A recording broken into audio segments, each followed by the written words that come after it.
بسم الله الرحمن الرحيم سبح لله ما في السماوات وما في الأرض وهو العزيز الحكيم يا أيها الذين آمنوا لم تقولون ما لا تفعلون كبر مقتا عند الله أن تقولوا ما لا تفعلون إن الله يحب الذين يقاتلون في سبيله صفا كأنهم بنيان مرصوص وإذ قال موسى لقومه يا قوم لم تؤذونني وقد تعلمون أني رسول الله إليكم فلما زاغوا أزاغ الله قلوبهم والله لا يهدي القوم الفاسقين وإذ قال عيسى ابن مريم يا بني إسرائيل إني رسول الله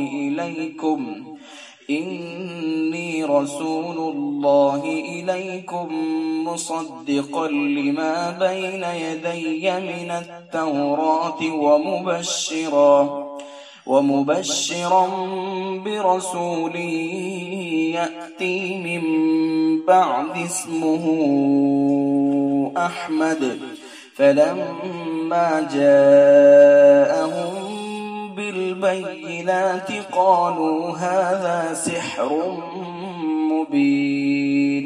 ومن أظلم ممن افترى على الله الكذب وهو يدعى إلى الإسلام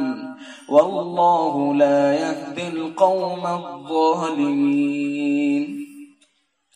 يريدون ليطفئوا نور الله بأفواههم والله متم نوره ولو كره الكافرون هو الذي أرسل رسوله بالهدى ودين الحق ليظهره على الدين كله ولو كره المشركون سب چیزیں اللہ کی پاکی بیان کرتی ہیں، جو کچھ آسمانوں میں ہے اور جو کچھ زمین میں ہے، اور وہی زبردست حکمت والا ہے۔ اے ایمان والو، ایسی بات کیوں کہتے ہو جو کرتے نہیں ہو؟ خدا کے نزدیک یہ بات بہت ناراضی کی ہے کہ ایسی بات کہو جو کرو نہیں۔ اللہ تعالیٰ تو ان لوگوں کو خاص طور پر پسند کرتا ہے جو اس کے راستے میں اس طرح مل کر لڑتے ہیں کہ گویا وہ ایک عمارت ہے کہ جس میں سیسا پلایا گیا ہے، اور وہ وقت قابل ذکر ہے جبکہ موسیٰ علیہ السلام نے اپنی قوم سے فرمایا کہ میری قوم مجھ کو کیوں ایذا پہنچاتے ہو، حالانکہ تم کو معلوم ہے کہ میں تمہارے پاس اللہ کا بھیجا ہوا آیا ہوں۔ پھر جب اس فہمائش پر بھی وہ لوگ ٹہرے ہی رہے تو اللہ تعالیٰ نے ان کے دلوں کو اور زیادہ ٹیڑھا کر دیا، اور اللہ تعالیٰ کا معمول ہے کہ وہ ایسے نافرمانوں کو ہدایت کی توفیق نہیں دیتا۔ اور اسی طرح وہ وقت بھی قابل ذکر ہے جبکہ عیسیٰ ابن مریم نے فرمایا کہ اے بنی اسرائیل، میں تمہارے پاس اللہ کا بھیجا ہوا آیا ہوں کہ مجھ سے پہلے جو تورات آ چکی ہے میں اس کی تصدیق کرنے والا ہوں، اور میرے بعد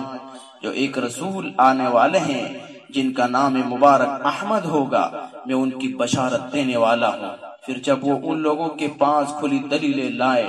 تو وہ لوگ ان دلائل یعنی معجزات کی نسبت کہنے لگے یہ صریح جادو ہے، اور واقعی اس شخص سے زیادہ کون ظالم ہوگا جو اللہ پر جھوٹ باندھے حالانکہ وہ اسلام کی طرف بلایا جاتا ہو، اور اللہ ایسے ظالم لوگوں کو ہدایت کی توفیق نہیں دیا کرتا۔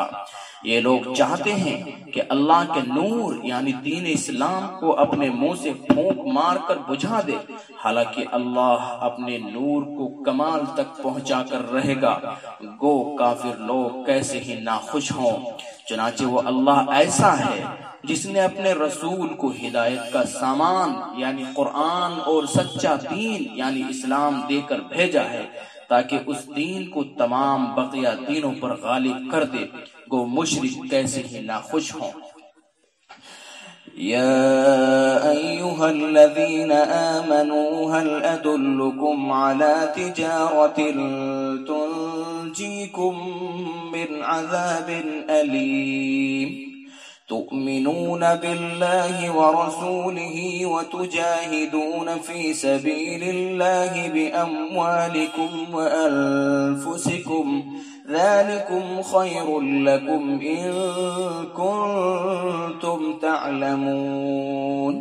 يغفر لكم ذنوبكم ويدخلكم جنات تجري من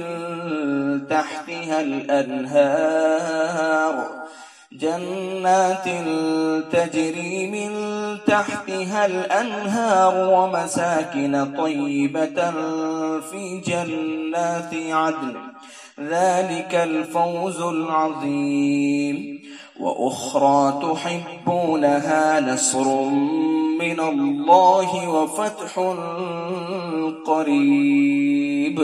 وبشر المؤمنين يا أيها الذين آمنوا كونوا أنصار الله كما قال عيسى ابن مريم للحواريين من أنصاري إلى الله قال الحواريون نحن أنصار الله فآمنت طائفة من بني إسرائيل وكفرت طائفة فأيدنا الذين آمنوا على عدوهم فأصبحوا ظاهرين۔ اے ایمان والو، کیا میں تم کو ایسی سوداگری بتلاؤں جو تم کو ایک دردناک عذاب سے بچا لے؟ وہ یہ ہے کہ تم لوگ اللہ پر اور اس کے رسول پر ایمان لاؤ اور اللہ کی راہ میں اپنے مال اور جان سے جہاد کرو، یہ تمہارے لیے بہت ہی بہتر ہے اگر تم کچھ سمجھ رکھتے ہو۔ جب ایسا کرو گے تو اللہ تعالیٰ تمہارے گناہ معاف کر دے گا اور تم کو جنت کے ایسے باغوں میں داخل کرے گا جن کے نیچے نہریں جاری ہوں گی، اور عمدہ مکانوں میں داخل کرے گا جو ہمیشہ رہنے کے باغوں میں بنے ہوں گے۔ یہ بڑی کامیابی ہے۔ اور اس ثمرۂ اخرویہ کے علاوہ ایک اور ثمرۂ دنیاویہ بھی ہے کہ تم اس کو بھی خاص طور پر پسند کرتے ہو، یعنی اللہ کی طرف سے مدد اور جلدی فتح یابی۔ اور اے پیغمبر صلی اللہ علیہ وسلم، آپ مومنین کو بشارت دے دیجئے، اے ایمان والو، تم اللہ کے دین کے مددگار ہو جاؤ، جیسا کہ عیسیٰ ابن مریم نے ان حواریین سے فرمایا کہ اللہ کے واسطے میرا کون مددگار ہوتا ہے؟ وہ حواری بولے، ہم اللہ کے دین کے مددگار ہیں۔ سو اس کوشش کے بعد بنی اسرائیل میں سے کچھ لوگ ایمان لائے اور کچھ لوگ منکر رہے، سو ہم نے ایمان والوں کی ان کے دشمنوں کے مقابلے میں تائید کی۔